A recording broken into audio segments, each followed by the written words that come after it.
Ekspor Kuala Langsa. Beri tepuk tangan yang mulia.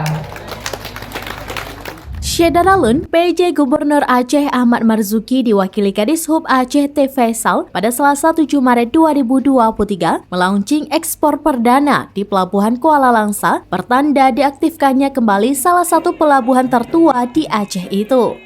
Kegiatan ini dihadiri staf ahli kepresidenan yang juga mantan Menteri Perikanan Profesor Rohmin Dahuri, PJ Wali Kota Langsa Syekh Mahdum Majid, Kepala Perwakilan Kementerian Keuangan Aceh Safwadi, serta PJ Bupati Aceh Tamiang Merah Budiman.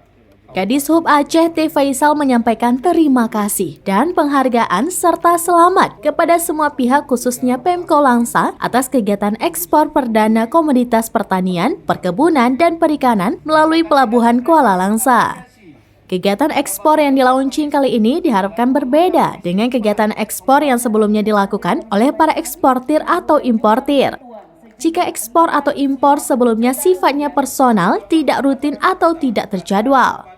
Pelayaran ini akan menggunakan 2 unit kapal kayu, yaitu KM Nagata 75 GT milik Muslim dari Banda Aceh dan KM Bowo Forungo 108 GT milik Anto dari Tanjung Balai Asahan.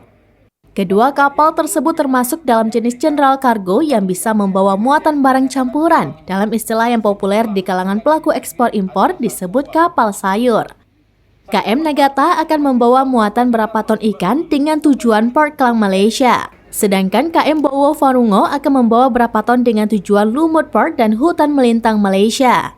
Kegiatan ekspor ke Malaysia dan Thailand ini merupakan perwujudan Nota Kerjasama Indonesia-Malaysia-Thailand Growth Triangle atau IMTGT yang ditandatangani dalam pertemuan tingkat menteri di Langkawi pada 20 Juli 1993. Dalam nota kerjasama tersebut, Aceh termasuk sebagai salah satu wilayah prioritas kerjasama IMTGT. Dari Langsa, Subir, Serambines.com.